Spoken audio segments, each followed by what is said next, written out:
Super Mario 64 is one of the greatest games of all time. It defined the 3D platformer. Of course, chances are you already know that. Well, in 2004, Nintendo was about to launch the next generation of portable gaming, the Nintendo DS. Desperate to combat their kid image, their commercials were very suggestive. Yeah. So Nintendo was going to lead off with Mario as per usual, only this time it would be a remake of the Nintendo 64 classic. 4 playable characters, new stars. What could go wrong? Well, let's take a look at Super Mario 64 DS. The story is pretty much the same. The only real change is that Mario, Luigi, and Wario go into the castle. Not sure what Wario's doing there. Was he invited? Yoshi, who was sleeping on the castle like he was in the original game, goes in to find them. But first he has to catch a rabbit to get the key to the door. In due time, Yoshi rescues Mario, Luigi, and Wario from the doors they are locked in. Each character has different stats and unique abilities, as instead of power caps, you have the power flower, which reflects each character's personality. So I'll be talking real quick about each character. Yoshi has his tongue ability, which he can use to swallow enemies and shoot them back out as eggs. He has the flutter jump ability, which helps to make some jumps. He's the only character that can't punch and kick, but fortunately he makes up for it with his versatility.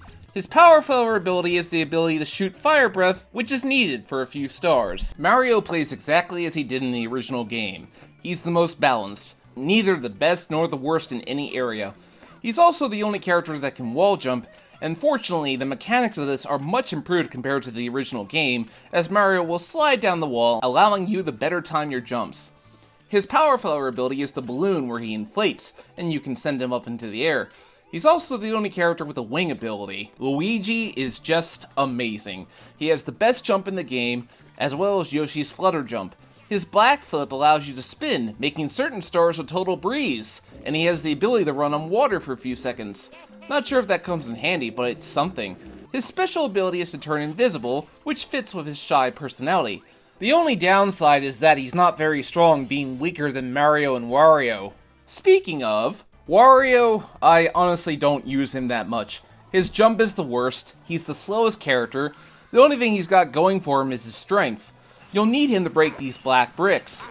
His power-up is that he can turn metal. I honestly don't got much on him because, as I said, I don't use him that much. He's easily the worst character in the game. You can switch between any of the characters by going into these doors, but I wish you could just switch between them at will.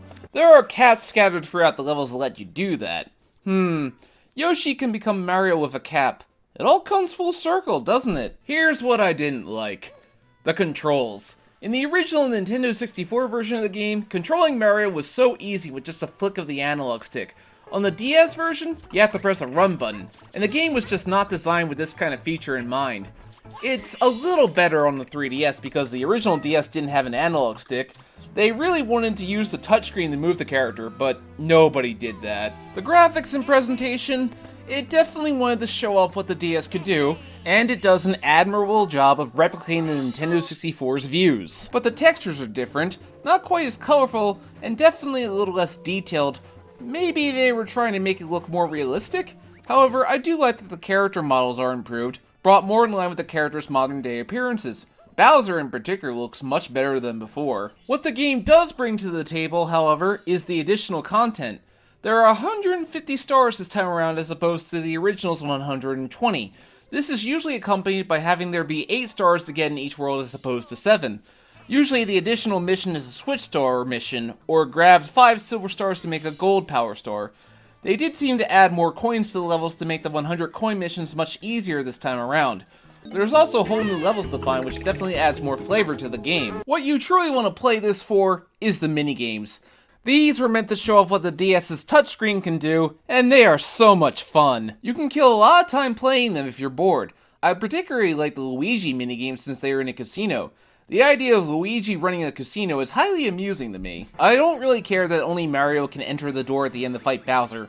I mean, I get it, Mario is Bowser's arch enemy, but still, I would like to have the option, although I guess only he can fly away at the end. So Super Mario 64 DS is a good remake of a great game. You can get a lot of mileage out of the extras, and for something that was meant to test DS hardware, it does its job. Well, next time will be either Super Mario 3D Land or Splatoon 2, whichever comes first. Thanks for watching, I'm signing off. If you liked the video, please hit that subscribe button. Later!